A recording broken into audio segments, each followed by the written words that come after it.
joining me. I have a really interesting conversation for you today.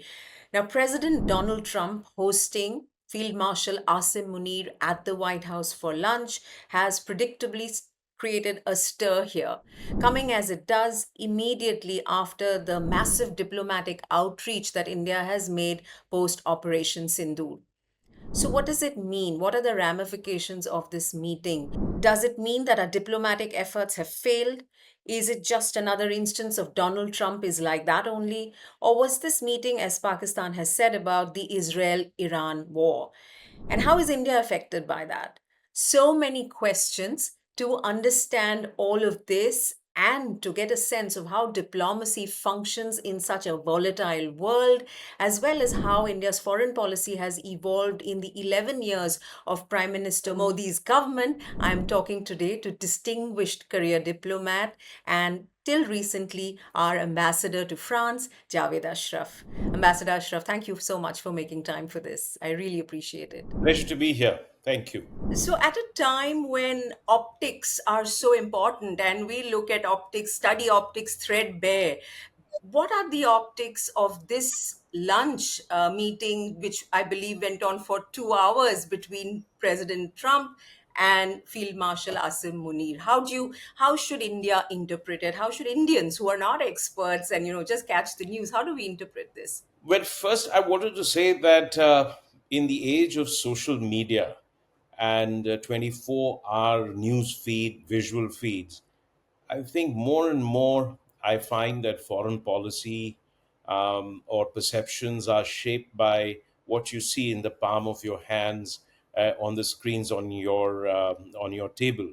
But I think these sometimes exert a lot of pressure also on diplomacy, on policy making, because it is in some sense also being driven by public perception and the need for immediate solutions, immediate answers.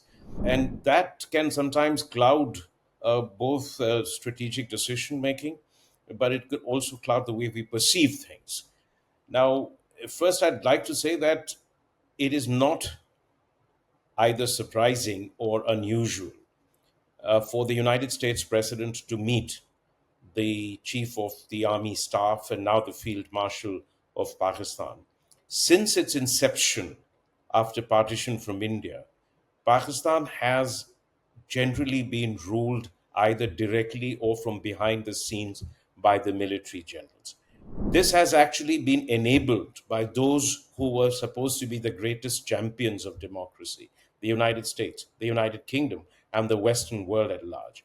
And to my mind, one of the reasons why democracy never flourished in Pakistan, even as it grew very strong roots in India, was because of this absolute selfish or interest-driven calculations of the Western world during the Cold War. After that, during the fight against terrorism, and it continues to be the case to this day. United States needs compliant rogue in troubled parts of the world. You That's need a quote. yes, I mean That's it does, and I repeat it. Just as a thanedar needs some sort of a local thug to keep an eye on and solve some of his problems, the United States is constantly looking for a compliant rogue in a troubled part of the world. And in this case, Pakistan has many values for the United States. One, of course, is the constant threat of terrorism emanating from the sanctuaries inside Pakistan and Afghanistan.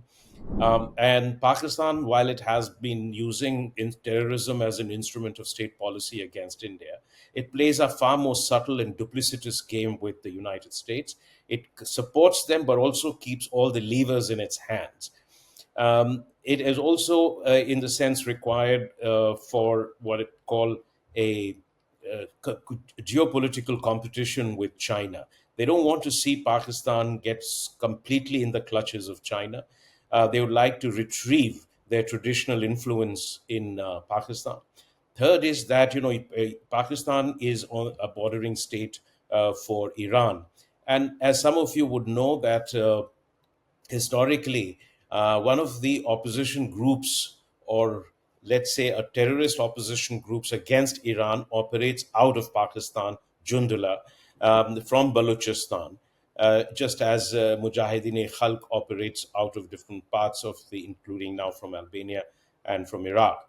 They see different value for Pakistan. Also, remember that Pakistan plays up its vulnerability, that here is a nuclear armed state which is internally unstable, politically fractured, and that if Pakistan fails or if the state institutions collapse, then there is the risk of nuclear weapons falling in the hands of jihadi Islamist groups.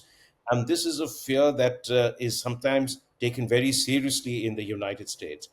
And when they look at Pakistan, they see that the armed forces, the army, is the only guarantor of stability in Pakistan, and institutions that holds this very fractious and very weak country, in a sense, economically weak, socially divided country together. And that is why they'll prefer to deal directly with the military. They just pay a lip service to civilian democracy or civilian leaders in Pakistan. And I'm saying this was a background because even during the war on terrorism, from 2001 to say early 2015, 2012 onwards, when they started withdrawing from their war on terror in Afghanistan, military was playing a duplicitous role. I mean, Osama bin Laden was found there. They were getting funds from the United States, but the United States felt that was the only institution that can deliver for them. And this is why there is this kind of a relationship with the military. It's in the past also, even a liberal president like President Obama, a great champion of democracy, did meet with General Kayani, who was then the chief of army staff in 2010, when they were trying to use Pakistan to negotiate with the Taliban to end the US military campaign in Afghanistan and find a some sort of an orderly transition into a next sort of a governance in Afghanistan. So it is not uncommon. But yes, when you have a 2 hour meeting, one-on-one meeting, that shows the following. One, it reflects that President Trump and the United States recognizes that Field Marshal Asif Munir today is in absolute control of the political of polity in Pakistan and of power in Pakistan. I mean, that's very clear, and that power has, in a sense, ironically, got enhanced after the Operation Sindoor, in which they have convinced themselves that they gave a bloody eye to India. Uh, and the second part is that it reflects what is now a growing trend in the United States, particularly with President Trump. He does not care for democracy, he does not care for liberal values. And in some ways, I would say he's perhaps more honest than his predecessors, who paid more lip service to it. But when it came to pursuing or advancing American interests, they had absolutely no hesitation in dealing with, Abandoning those the most. values. Yeah. Absolutely. So all of those who were dictators, monarchies, Right. people who had the worst records in human rights, etc., they had no problem. But maybe he's a bit more honest about it. But here is the situation. You said now they have done it when we have just had Operation Sindoor, an attack in Pahalgam, and then we've had a diplomatic outreach. I don't think You're saying we should see this as an ongoing, the meeting as an ongoing relationship between America and Pakistan that can be so. delinked So, from India? so here's something. President Trump has convinced himself, and he has repeated this now for more than a month, even as we speak, that he brought an end to a potentially nuclear war between India and Pakistan. He's insisting on taking credit for it. Pakistan has played to his two weaknesses. One is venality, which is, the investments in crypto. The other is his ego, and that, when from what we see from reports that General Asif Munir spoke about, President Trump deserving a Nobel Peace Prize. Remember, here's a president who's desperately in search of success stories of what he imagines to be his unlimited, boundless personal power on top of American power. American power exists, but here's a president who has power like no other previous president to resolve global problems. He's not been able to achieve his objectives with Russia. He said he would end that war in 24 hours. It's become more lethal. He had told Netanyahu, warned him against attacking Iran, and said we had nothing to do with it. Prime Minister Netanyahu went ahead and did it. Now, of course, he's jumping onto the bandwagon because he saw immediate and initial success by Israel. So he didn't want to be left out in case Israel had an overwhelming victory in this. And the third is China. Remember that he was expecting China to capitulate on the trade issues. That hasn't been the case. So here he is trying to look desperately for success on something which he had no role in. And let me tell you this, and I don't say this because the government has only denied it. I say this because since 99, I have also been part of so many of this. I've done the United States relations for more than a decade. And I've seen these situations in 99, 2001, 2002, 2008, 2015, 16. Now, India does not normally listen to the United States when it comes to its relations with Pakistan. We try to keep that relationship totally insulated. We do discuss the situation in Pakistan or problems arising from Pakistan, but it's usually the case that the United States will speak to Pakistan and then they will tell us that they are prepared to do this. And in this occasion, and very often, we tell them that, look, we need to hear that directly from you and not through them. And so you can interpret this in different ways. And he may have convinced himself that because of these telephone conversations that took place, this is what has happened. The second, linking it to the trade deal. I mean, listen, he says that he actually spoke. He never spoke. Vice President J.D. Vance spoke, but he personalizes it himself. Just as he said that Iran has reached out to him, Iran denies that they reached out to him, etc., etc. So this seems like a combination No, of. so I wanted to say something else also. This is a sort of a. I want you to understand this. That one is, how does he entertain Asif Munir for 2 hours? Okay, so that's, I said that there are so many vulnerable points of vulnerability you tap into, but there is this larger issue of what is happening in the region, and at this point of time, I mean, the United States would have spoken to Pakistan as a neighboring nuclear power country to Iran, a Sunni state vis-a-vis a Shia state, Yes. try to play on that difference, may have sought support covertly. Pakistan, true to its style, may have vacillated, may have given an ambiguous answer. Yes, we will, but we are with you, but we have our constraints, etc. In my view, that one of the things they would have extracted is that they would at least keep their borders sealed. That in the event that some of the Iranian commanders or Iranian leaders they are pursuing try to flee into Pakistan, Pakistan will not allow that to happen. Will not allow Iran to move some of its assets into Pakistan, where it would be beyond the reach of. So there are different levels of support and cooperation tacit, because I don't think Pakistan would make the grave error of actually abetting and supporting or getting involved in any US Israel action inside Iran, because I think it would be very dangerous and actually seriously detrimental for Pakistan. It would then be surrounded by three extremely hostile neighbors: Afghanistan, India, and Iran. But also, it would earn the ire of Russia and China. And it is at this point of time deeply beholden to China. You've seen that in the Yeah. course of the conflicts with India. Yes. You've also seen that it is the economic lifeline. And while Pakistan does seek global legitimacy through its relations with United States, it's a relationship that it will always covet, because it feels that it's a path to global legitimacy. Though I doubt whether with the current U.S. administration you need their validation to have global legitimacy. Where does it leave India? I think that first, on the immediate issue you raised, why should just after we had sent our outreach missions to all Seven the seven capitals. multi-party delegations, Yes, but, 32 but countries. those are multi-party delegations. They are not governments. There was a message both inside the country for domestic signaling that Was it we are more about united.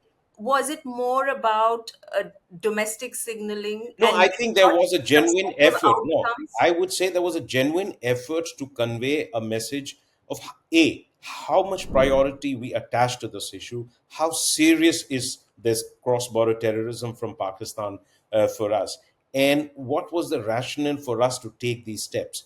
Now, we may convey something, but every country looks at it through the prism of its own beliefs, through the prism of its own interests.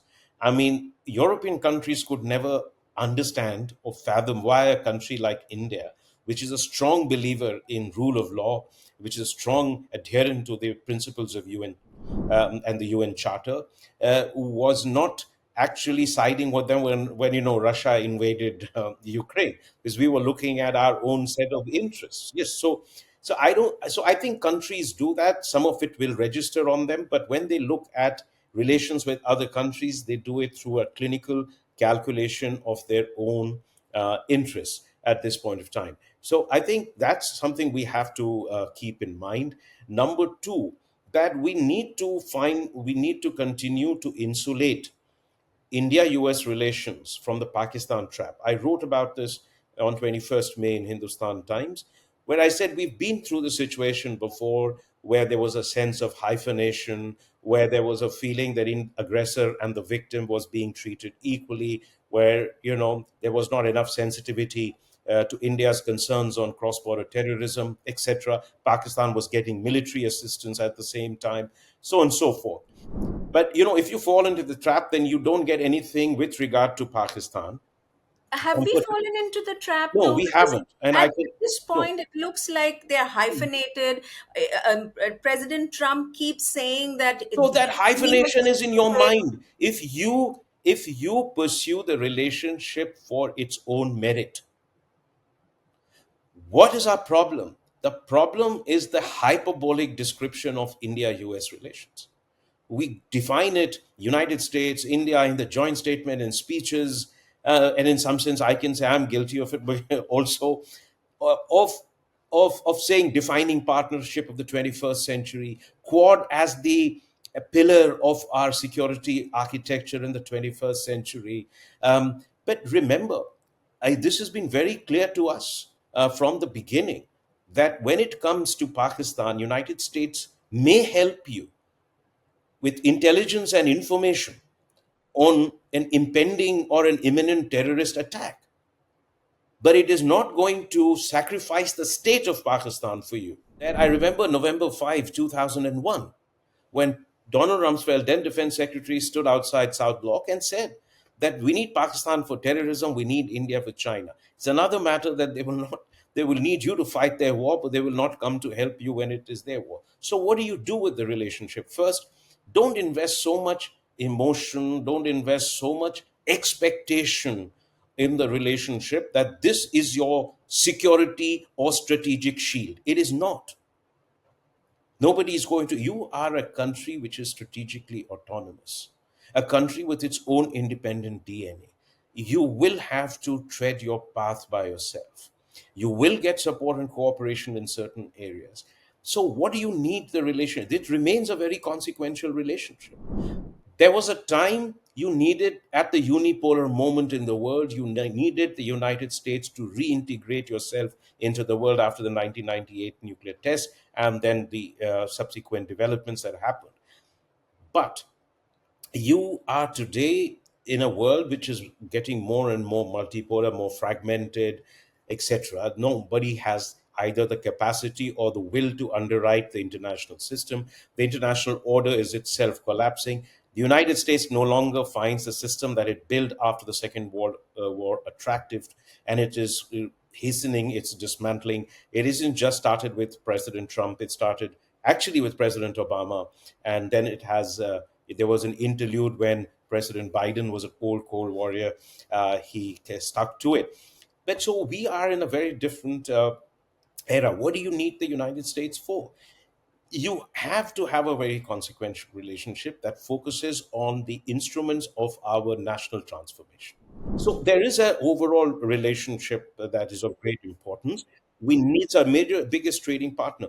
So I think we expected too much that the United States is going to come down, as I said in another interview, like a ton of hot bricks every time Pakistan has a we see a cross-border terrorism from Pakistan. Ambassador Ashraf, this is a very pragmatic view, and I appreciate it. And I understand that India will have to navigate this according to its interests. But we did see that after Pahalgam, the terror attack there, Operation Sindoor, the multi-party delegations, there has been a concerted effort to get Pakistan and its support of terrorism, especially cross-border terrorism. All of Prime Minister Modi's statements after that, in fact, his first statement after the attack, after Operation Sindoor, when he says every act of terror will be seen as an act of war. All of this was to get the world to recognize what Pakistan was No, capable of and was doing. no. I think there's a subtle change here. How do In you? the past, no, there is, and this is something I did mention in the article on 8th in Hindustan Times, that what is the change? The change is that we are now saying that we are prepared to take control of the levers of post terrorist attack developments in a way that preempts an international mediation that allows Pakistan to get away with cosmetic steps. In the past, whether it was 1999 Kargil, 2001 Parliament attack, 2002 Kaluchak, 2008 Mumbai attack, 2016 Pathankot, when you what they do is they'll go on lean on Pakistan, and they would say that, okay, you put some of the guys behind bars, uh, ban this group or that group, which will then re-emerge with a different name. And after 6 months, everyone who was behind bars is let loose again. This is what we have been seeing forever. I don't think there is any particular change in that. What we have done is to change the manner in which we deal with this. So it started with Uri, then it went with Balakot, and then now it has got escalated.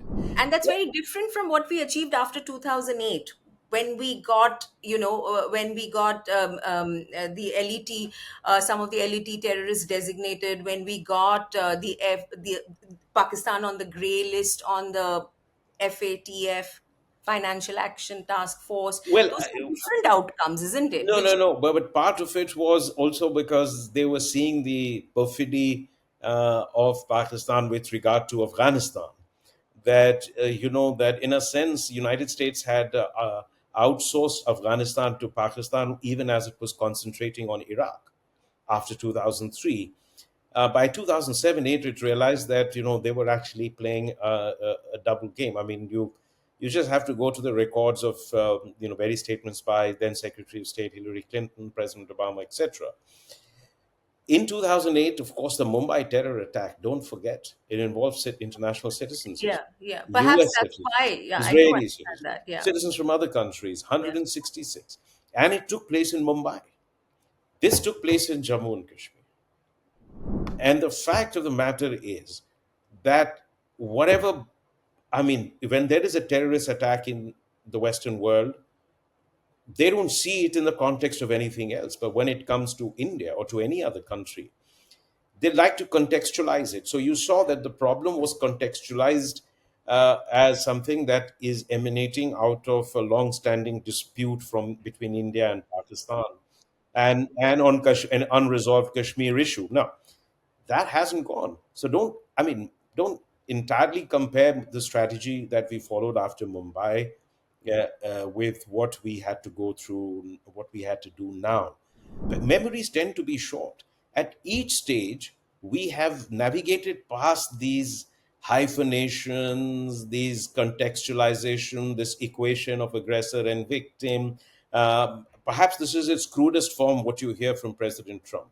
But that's the way he speaks, that's the way he thinks. And I don't think we are the only ones who are suffering from it. You can think of, all countries in the civilized world, including So, in so Europe. when so when the when we hear the Congress Party, the opposition party, even Can experts I say, just complete it? So yeah, we've navigated past it during the NDA government and in the UPA government. In the NDA government, one, when we had the situation of terror attack on the parliament and Kaluchak, Then we rebuilt that relationship outside Pakistan framework, into which eventually led to defense framework, to the NSSP, which was complete removal of restrictions on dual use technologies on us, and to the nuclear deal. After the Mumbai terror attack too, there was again attempts to rehyphenate, etc. This is under UPA. We navigated past that to then work on so many different areas when President Obama came here, including US support for India's membership of the UN Security Council, the four export control regimes, energy, trade, a sort of Indo Pacific framework had first had its seed at that point of time. The same thing happened in Trump 1 or in Biden 1. So there is a much, you must think of it, these things in a much longer term framework. We'll get past this, we will do what we have to do with the United States. But remember, no relationship is a relationship for itself. Each relationship has to serve India national interests, right? So it is not that we have to get very emotional about what President Trump says, what he does with Pakistan, etc. We will calculate, we will calibrate our relationship in terms of our interests. We have a very wide-ranging relationship with the rest of the world. I, So I hear that, but when we when you hear said about the opposition, yes. yes, when we hear the opposition say that this is, this is Indian diplomacy has failed in the context of that meeting. But even aside of that, we've had India say time and time again, right up to this phone conversation that Prime Minister Modi has had with President Trump, which the foreign secretary then said in a video message that the contents of that phone conversation was Prime Minister Modi reiterating that the US had no role to play in the ceasefire between India and Pakistan, that trade was not used. And yet President Trump keeps reiterating that. The Pakistani side has released a statement post the meeting with President Trump, where they also echo what he says, which is he's had a role to play in the ceasefire. So, doesn't that make India look bad? No, I mean, looking bad or good And is is it true? Who should we believe? Obviously, we'd like to believe the Indian government, but okay. So let me put it this way: who should you believe? I mean, you can think of President Trump in the last 5 months has made statements vis-a-vis other leaders of the world, which have been contradicted by those leaders. So he has. It is not just with India. You've seen that there have been so many instances in friends and adversaries who have contradicted his claims, including Iran just now, which said, no, we've not reached out. Or when he said, President Putin had reached out, he said, no, we haven't. So this is I mean we can do a completely different discussion on the psychology, as I understand, of President Trump. But then you I would leave it with that. But I told you my experience has been that we are not easily amenable, even during weaker times, to external pressures when it comes to our relations with Pakistan. I mean, that way you could argue that we didn't do anything in 2008 because of the US pressure, and not to take any military action, or that Operation Parakram in NDA 1 was just mobilization and we didn't go in because of the United States pressure or international pressure of that kind. I mean, those, so you can get into that kind of a debate ad nauseum. That is not the point. The point is that, yes, I would say this, that in the manner in which we invested in relationship with President Trump over the past 5 months, without actually waiting to see how his presidency evolves, what his thinking is going to be, whether it is in terms of hastening. I mean, whether the visit that was scheduled, whether some of the measures we took in the budget with regard to trade, whether we and in the way this was projected, that that we are not particularly concerned or anxiety about the Trump presidency as many other countries have. Maybe that was a bit premature, and I think that is what is was that a make. misreading? Was it just premature, or was it also a misreading? I mean, If you see it in the context of what we have experienced with regard to Pakistan, Pahalgam attack, Operation Sindoor, perhaps not a full appreciation of how he looks at things. Maybe we did understand it, but maybe we thought it is better to engage rather than sit passively on the sidelines. Maybe we did not anticipate this kind of a wild card, a wild swan situation where a black swan situation where you had this Pahalgam attack and all that unfolded. So we were going on the premise, look, there is no precedent as far as dealing with the United States is concerned when you have a president like President Trump, right? So you have to feel your way through. So sometimes you can argue that if this had worked out well for us, that when we if we get a great trade deal with the United States, then all that investment that we made in the initial months and in the manner in we projected confidence about the relationship, and where we felt that we have no problems, but even if others, including in Europe, sense problems with President Trump, maybe we would have been proven right. So when you deal with foreign policy, when you deal with the external world, remember, certain things are in your control, so many things are not in your control. Many variables in that are outside your control. It's what happens in your partner country, what happens in the rest of the world. But I have always maintained, Anuradha, that even then, to me, and this is my assessment at that point of time also, that in dealing with President Trump, who is unpredictable, who has in a sense, completely departed from traditional Republican thinking or establishment thinking in the United States, there's no precedent of working with someone like this.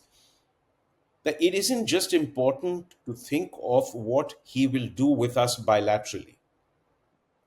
It will be equally important for us to assess the impact of what happens in his dealings with the rest of the world, how he deals with the rest of the world, how he deals with the institutions of governance, economy, security, finance, trade of the world. Those things will have also a very direct bearing on India's interests. It isn't just about whether we can strike a great bilateral deal, or whether he thinks we are a great country, or he has a great regard for the prime minister, which he does, or whether he has or we have this wonderful optics of Oval Office meetings, regular interactions. That's one part of it. We may still have make great progress in our relationship over the next 3 4 years, but it's our interests are not just linked bilaterally. We live in a world of multiple equations that are yet to be resolved, and therefore, for example, if he drives many countries in Indo-Pacific into the arms of China by trade and technology barriers, by stripping USAID of substance and resources, by in a sense dismantling the instruments of soft power that the United States has, maybe China will be a great beneficiary of that, and that doesn't serve our interest. Similarly, if the institutions, international institutions, which by the way are very important for middle powers to be able to get some diplomatic space, are dismantled or in some sense completely, they crumble under the assault of the US at this point of time. There are challenges for us coming out of that. So we have to adjust to it also, to the new realities.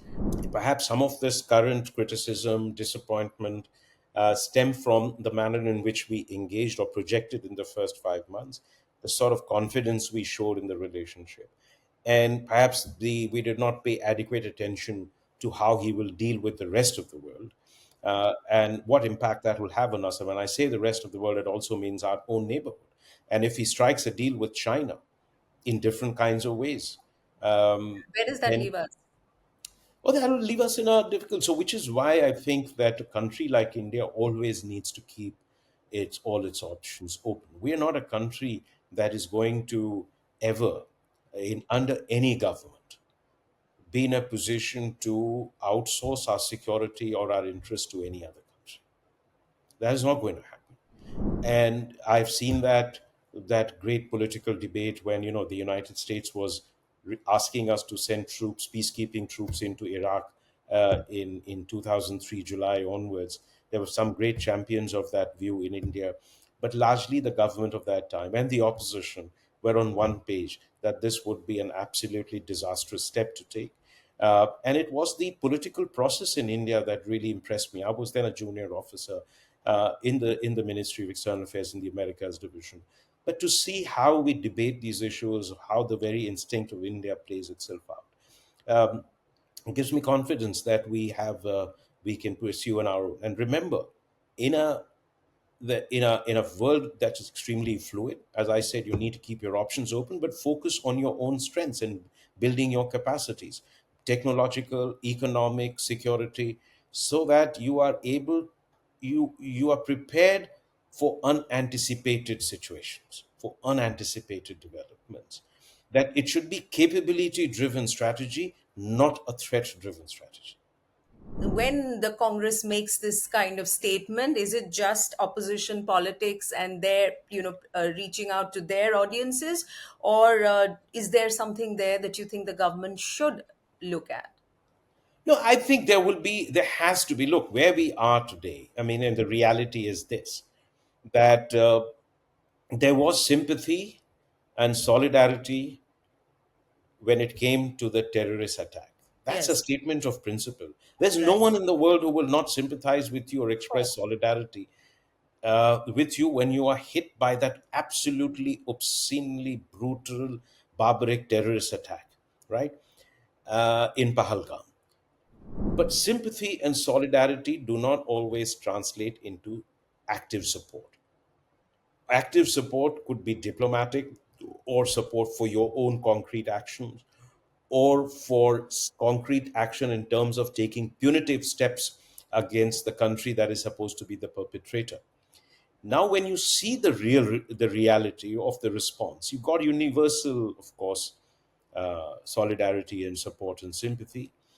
But there was no clear recognition of linkage with Pakistan, acknowledgement of that. At the UNSC, Pakistan was chosen as the chair of the Taliban Sanctions Committee, chosen as vice chair of the Counterterrorism Committee of the UNSC. Nobody wants to be chairing these. Nobody wants to chair these committees. So are these Yeah. irrelevant, given that the Okay, it is UN doesn't have symbolically, any? it is at this point of time, Yeah. yes. I mean, So for an average person in India, it yeah. reeks of enormous hypocrisy, of double standards, So of then why failure. didn't we No, manage no, of without failure on our part. diplomatic Look, look, but efforts? Yeah, exactly my that is, question. every Indian person would say, okay, this is, if you are not in the business of multilateral diplomacy in the UNSC, you will say this. I mean, and you are justified in saying this. Hypocrisy, double standards of the West, failure of our diplomacy. What did we achieve at this critical juncture, at the worst moment for us? They are giving them this chair. Now, in the UN system, I mean, usually you don't have um, too many people wanting these positions. But also, I think that So it's not substantive, but it's symbolic. it is We symbolic. It is symbolic, did and not manage also, to prevent yeah, that yeah, symbolism. yeah, and it is symbolic, and also, please, I mean, there is this other issue that there is now again a feeling that these countries feel that there are terrorist groups that are springing up back up in the sanctuary in Pakistan and Afghanistan. The old sanctuary is coming alive again, and that many of these groups that are coming up there are once again going to target the West. So we need to get the support. I mean, so they're obviously concerned about terrorism that affects them, not the terrorism that affects us. And this is exactly what happened after 9/11. Pakistan allowed them to go after Al Qaeda, insulated Taliban from any punitive action, because they said Taliban is not the one that attacked you, Al Qaeda did. And they said you have nothing to do with these Kashmiri groups that operate in India. So there was no really effective steps even then taken to dismantle these terrorist camps and infrastructure that are directly linked to India. They practice different standards. Obviously, from the point of view of the opposition and from the point of view of public, particularly in the manner in which projected the relationship with the United States was projected, the manner in which our global standing was projected, that this would be seen as a setback. because that we were not, that the world didn't respond to us, our neighbors, the global south, the P5, our partners in Southeast Asia or in Europe. They didn't come and support us in the way that we would have liked to. But I think also, in a sense, that we're perhaps being too harsh, because they recognize that we took the steps that we had to take on our own. And that is also a measure of power. That when you say that you will, that is a measure of power. That when you say that you will obviously take responsibility for your security, that you are prepared to reassure your people, that you are prepared to not wait for the international community to come and stand behind you, but that you will shoulder the responsibility of protecting them, of securing them, or seeking justice for them entirely on your own. That's a very strong measure of will, confidence, and material power. And this is important to understand, that the military and the government is prepared for an acceptable risk and cost of taking military action. This has been very clear. So, any military operation, and now you've seen what has happened between Israel and Iran. Yeah, I mean, Israel may have thought that they can take punitive steps with zero cost to themselves. We did have, I mean, we went in, we maintained escalation dominance through those 4 days.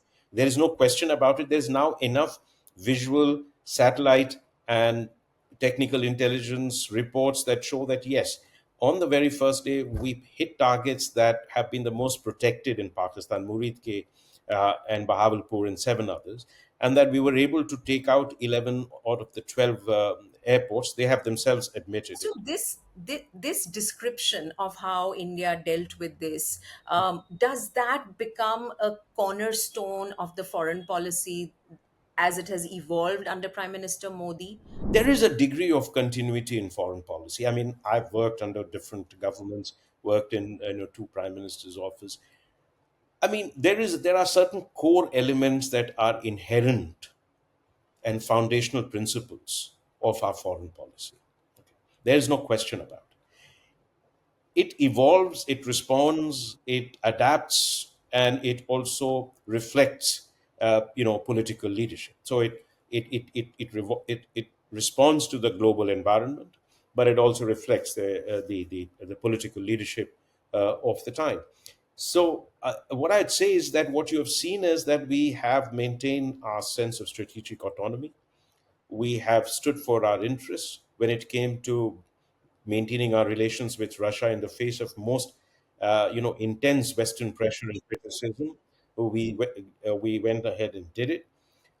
We've maintained our relations with Iran, even as we have, deepened our relations with Israel, and we have had continuous deepening of relations with the Sunni Gulf world. But we haven't. We've completely changed our stance on Palestine in a sense, isn't it? At least in terms of our support for what Israel Yes, is yes, doing. yes, yes, yes. And that is something which perhaps is also a reflection of how we judge our relations with Israel in terms of their support for our security, but also perhaps a reflection of our domestic preferences or domestic Yes. politics. Yes, but that is one issue, right? But yet we continue to provide assistance to Palestine, and we continue to, and of course, I think this recent vote that Yes, at we the had. UNG. Yeah. I mean, I would have been. There's nothing in that resolution of UNGA that should That have would have anything made with. us abstain, right? We Yeah. should have voted Yes. in favor of Yes. it. I mean, that is something which I mean, maybe the government would have their own reasons for it. From my point of view, to be part of the 19 countries that abstained from it, when countries that are much closer partners and friends of Israel voted for. Are you disappointed with India's stand on the way Israel has attacked Gaza and Palestinians after the kidnapping of? No, so there are two parts to it. There is a most brutal, barbaric attack that took place on October 7th. There Yes, can be absolutely but Ambassador Ashraf, we no, don't have to caveat that everybody agrees. no, But no, if no, no. I'm we saying, let just me say complete to the that, evolution. Let me complete. because this is all about nuancing, and I said about evolution and adaptation. Sure. All right. Yeah. Now, there is a proportionality to everything. There is a limit to everything. And then when you are continuing this 3 years of war, which has I mean, the images are brutal. You've seen 60,000 odd people die, children starving. Die on our phones minute by No, no. minute. So we don't need to describe that because everyone is seeing what has happened. I think that we would have been much better off we had taken a much stronger moral position and a much stronger view of something of this nature, because we are a country that is supposed to be an adherent to those principles, and it would have and we could have done this without in any way undermining our relations with with Israel. That is possible because we support Israel's right to defend itself. We support Israel's right to exist, to live in peace and security. But we also have to recognize that at some point, I mean, this has gone beyond any semblance of humanity. That is something which is important. So, I mean, that is something which is perhaps so. But you were coming. I mean, let's just look at the broader picture you were saying. So, I think in general, the very foundations on which we work and our global engagement continues only with regard. And remember, with Pakistan also, we've come to this after trying everything else. Let me start by saying that when this prime minister came to office, he also invited all the neighboring leaders. He invited Prime Minister Nawaz Sharif. And I can tell you personally that he was deeply committed to a relationship for peace, cooperation, and good neighborly, coexistence between India and Pakistan. And I think, we took the unprecedented step after the attack in Pathan. I mean, he went to Lahore at a spontaneous visit. It is a bold and courageous decision to have taken. Then, in the first week of January, just a week later in 2016, we had the attack in Pathankot. We took the unprecedented step of inviting them for a joint investigation. That is also a reflection of a desire, and to say that, okay, I'm willing to give you the chance to prove that you are sincere about not abetting, sponsoring terrorism, that we know, to show us that you're not complicit in these acts of terrorism. The response was absolute obfuscation, denial, literally a mockery of that hand of cooperation, trust, and understanding. And then you have Uri, and then you have a continuing attacks. So the government had tried through FATF, government has worked through international financial institutions, it has mobilized the support of the world, spoken bilaterally to Pakistan, not just this government, the UPA. We've had back channels with Pakistan. We've had that during Atal Bihari Vajpayee's time, before that during previous governments. I think today is a situation which is perhaps an extraordinary moment in history, when the world is in a complete transition. I've been saying this for the last 5 years that we're leaving the international order behind. We're not certain what we are getting into. What The is last, replacing it? Yeah. yes, the last order in 75 years ago was built on the ruins, on the ashes of a really ruinous war, the Second World War. What we will build from now, is it going to be again built on the basis of the consensus of the many or on the power of the few or through another round of escalating conflicts? And we are sometimes very sanguine about whether conflicts will escalate into a major war. But each war is simply an escalation of miscalculations and misjudgments, and then it just keeps spiraling. It draws others into it, expands horizontally, and before you know, you have a major fire raging through the world. Do you want to go through that, or do you want to be able to anticipate what we are going through and try and find a way around in keeping the order going? But I think we are in a stage where no country can say that it is comfortable, or no power can say that it is comfortable about the global environment, that its diplomacy is working, that it is achieving its foreign policy objectives, that it is in a global sweet spot. Nobody can. The United States is now a very lonely power at this point of time. It has burned so many bridges.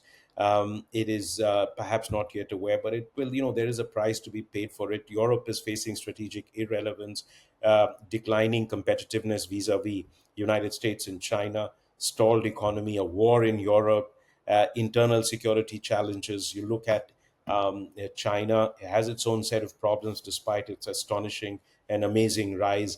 We're all going through that sort of and it is inevitable in a world in transition, turbulence, uncertainty, that the familiar assumptions of our existence have been, in a sense, taken away from us. Right. And something new will have to emerge, will emerge as we Yes, go and along. it may not be a So very not be a very stable one. I mean, you see, we have, as to use a mathematical terminology, a set of simultaneous equations that are yet to be resolved. Whether that leads to a stable equilibrium or an unstable equilibrium, no one can say. You could end up in a situation the world has always been before the rise industrial age and the duopoly power of the 20th century, that it was a world like a multipolar world of multiple powers, but also multiple systems, multiple cultures, multiple value systems, multiple political organizations, and that they were sometimes cooperating, sometimes colliding, sometimes in conflict, sometimes in collaboration.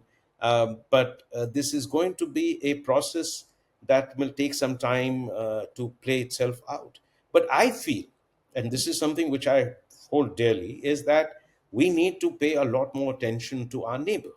And this is one of the things that struck me as unusual, that we didn't send a delegation to any of our neighboring countries. When we, absolutely, I'm so glad you highlighted this. Not to Bangladesh, not where we have a problem, yeah. not to Myanmar, not anywhere, not Not even. even to friendly countries like Bhutan and Nepal, or to Sri Lanka, or, well, I can understand at the moment Bangladesh is in a completely different zone, and I don't think they're doing themselves any good by what they're doing.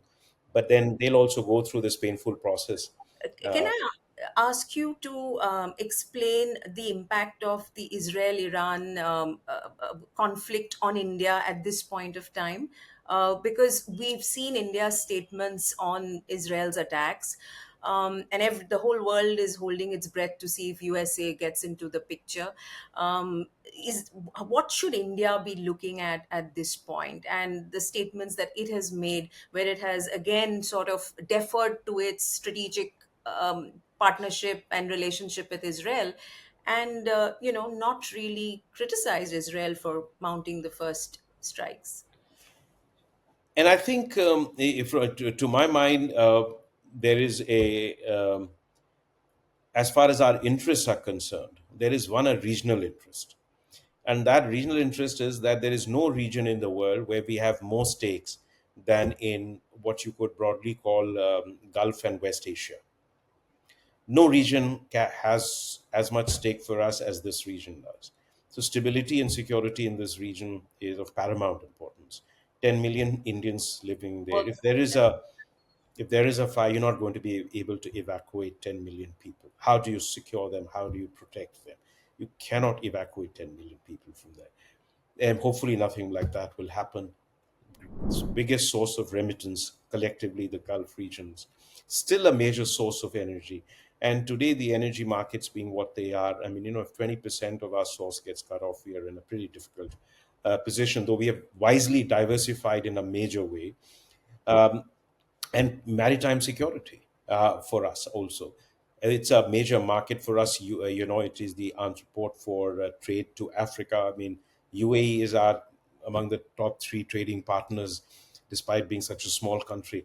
We've got vital stakes. And remember, Chabahar is just 540 nautical miles from India. I mean, that's really, really close. So we have very direct stakes in it. At the same time, we have when you look at the two principal actors, we have a very important relationship with Iran. We've had difficulties in that relationship, but it remains important for us, not simply because of the old oil and crude and things, but because of our regional interests: Afghanistan, Pakistan, Central Asia, and our access to Eurasian landmass. This is a very important relationship in that sense, and it's a major regional power. It has demonstrated its power. And then you have Israel, with which we have a very close very strong and growing strategic partnership on some very sensitive areas. They have supplied some of including our. defense, and yeah, Exactly. No, yeah, and defense is the most yeah. evident one, but there's intelligence, there is cyber, there is all kinds of cooperation that is possible, and that happens. So Israel is important. It also is a result of the domestic political perceptions with regards to Israel. So I think that's where we are, but we also have, remember, very vital stakes in our relationships with the Gulf countries, with which we have built very strong partnerships. Now, when we look at this, I mean, our first thought will have to be like immediately was on students and Indians who are living in Israel and Iran. But we have to be balanced. We have to balance our regional interests with relations with Israel and relations with Iran. But there is one thing which is clear, and that is that you have a situation where there is a violation of the sovereignty or of a country by another country when it has entered an attack. But this has got a precedent too. You've had exchange of fire between Israel and Iran before, also missiles from Iran and air attacks and asymmetric attacks inside Iran. You have seen Iran use proxies, the three H's: Hezbollah, Hamas, and Houthis, but also Hezbollah in Iraq against Israel. So it's a very complicated situation, What and is I the think role that India can play? Can I it don't play think a India role? can play any role in this. No, I don't think either we have the leverage to do that or the equities to do it, either with Iran or with Israel. I So don't when think. you hear that, Prime Minister Netanyahu called up Prime Minister Modi before the attacks on Iran, there was some news to that effect. What does that signify? Especially, what does that signify? Yeah, How it should does. It says that he takes this relationship seriously. And that what you do is that you tell your people whom you regard as your close friends that we have planned to do this, or we are we feel Iran is close to is just a day away from, or whatever, a year away from getting a nuclear bomb. I mean, look, IAEA had said it is nowhere close to it. The US Director of National Intelligence, in a formal statement, says this. And, think of it, from 60% to 90% enrichment takes a bit of a while. Weaponizing enriched uranium can take some time. Now, none of us knows, can only hypothesize. But we have only statements from who we IAEA need to and from, trust, right? right, we need to trust somebody. I mean, or DNI, or we trust Israel. Now, Iran says we have eschewed any desire to make nuclear weapons, but then you are accumulating vast quantities of enriched uranium up to 60%. And why are you doing that? Of course, by the way, it is not illegal to do it under international law. It's but then people ask for motives. So what is the need for doing it? Are you just doing it for research? Are you doing it because you want to see what 60% enriched uranium is like, or you have plans? And if you look at the overall program, yes, there is enough ground to assume that there may be a intention at some stage to have a breakout as a nuclear weapons power, and that changes the parameters of negotiation. But the realities at this point of time, this is what this IEA's view is. DNI's view was the same, which President Trump said, "I don't care what she says." So you are basically throwing your own DNI under the bus. But so yes, I mean, one would say that there is a need to take cognizance of the need to respect the territorial integrity and the sovereignty of countries, and that applies as much to Israel as it applies to Iran. I mean, so while this may have been a frontal attack, first attack from Israel, I mean, there have been an exchange between the two. But clearly, that I think there would have been a far more balanced view, in my opinion.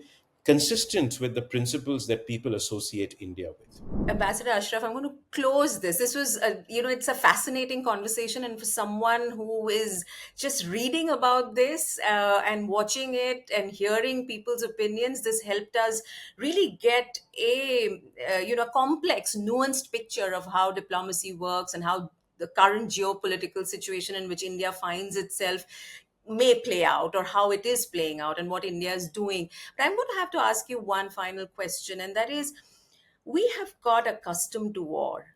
We are seeing these images, of missiles flying, even during Operation Sindoor. It's quite nerve wracking. And yet, we're also getting quite used to it, because these images are not just turn on the news channel, it's on social media. Everybody's commenting on it. Everybody has an opinion. Everybody is an expert overnight. We saw the kind of the vicious political trolling of Foreign Secretary Vikram Misri for his announcement of the ceasefire, and by people who know nothing about how this world operates, not even the basics, I would imagine, of government. But what is the challenge for diplomacy as a function in a world where war is becoming so easy, it seems, to to start? First, Does diplomacy need to reinvent itself? Does diplomacy, what are the challenges to stay relevant? Because war seems to be something that everybody is taking recourse to pretty easily. Or am I well, over? I think there have been wars have always been there. Our memories are short, and the one of the reasons we are actually seeing it because we are participating in it. We're participating in it because we're seeing it broadcast to us real time. You remember the CNN's broadcast of the Iraq War in 1992. I mean, that changed war coverage. Till then, you had reporters reporting from a distance. Now, everywhere in the world, you have people using their phones to record an incoming missile. So you're participating in this real time, so it affects you more. Second is that the nature of warfare has changed. It is much less today about It's on the ground.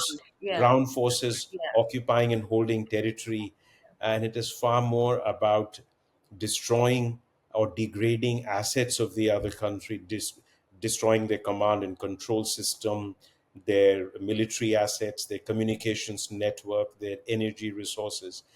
And therefore, you have now and the instruments are more and more what you call beyond visual range. You use drones, you are using missiles.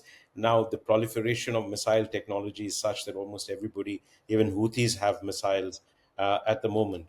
So you're now seeing, for example, live images not by television channels but by people holding phones who are putting it out on social media So platforms, not mediated, not, yeah, it's and just completely unfiltered like that. Yeah, unfiltered. unfiltered. Yeah. So the what you're seeing is more. Now you've also seen that earlier there were wars that were taking place of a major power against an absolute non-power, or a non-state actor. You saw in Iraq, you saw Afghanistan, you've seen Vietnam was a brutal war. You've seen the Korean War. You've seen after 1991, in East Europe, in former Yugoslavia. That is, So I mean, you've seen Iraq War happen twice. So this has been Iraq-Iran War, 1980. So they've been going on. Wars become, but the nature has changed. Their impact on our lives have changed, and because of technology of war and technology of communication, both combining to put this together. So we'll see this more. And because today you have some major powers directly involved in it. So it isn't just regional powers are working on this. And you've seen, and because you have no agreement or convergence between major powers on any issue, it's very hard to stop any war. They are themselves participants in it. So this is where we are. And as we go back to what we said, that international order is crumbling. Now, what is the role of diplomacy now? See, it will always be an effort to try and prevent a war, resolve issues. Wars end in two ways, either on the battlefield or on the or a negotiating table. There's no third way. Otherwise, it's a status, which then comes back to haunt you.